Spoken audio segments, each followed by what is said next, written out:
Ayan, magsabaw po tayo ng tinulang isda sa maulan na hapon. Ayan. Meron siyempre, meron tayong isang cup.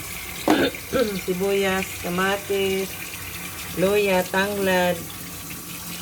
Ayan. Ulan po kasi eh.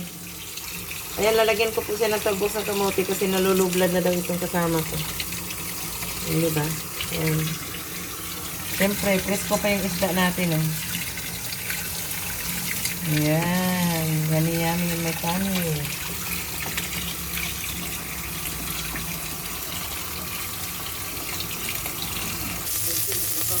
Yan, gigisa lang po natin yung luya, tanglad,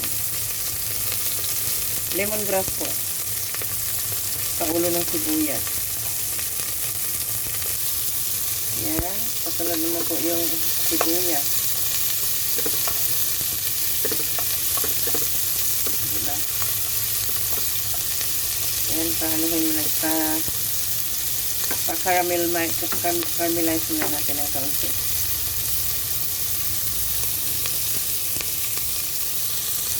Caramelize.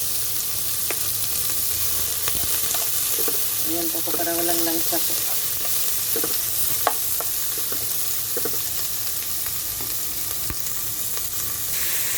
Ayan, kasunod na po yung kamatis at saka dalawang siling malaki.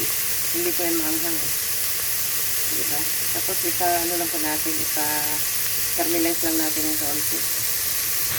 Ayan, lagay na po natin. At nilagyan na lang po natin ng sabaw. Mamaya, ilalagyan na po natin ng gulay. Ayan, kumukulo na. Kumulo, pag naluto na po yung isda, ilalagay na po natin yung gulay. Tapos kainan na po.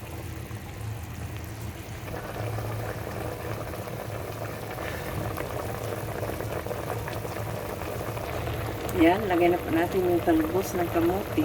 Ayan, kulong-kulong na po. Saglit lang po yan, luto na po yan. Kainan na. Uy, sarap dahil maulan. Kain mga lalabs.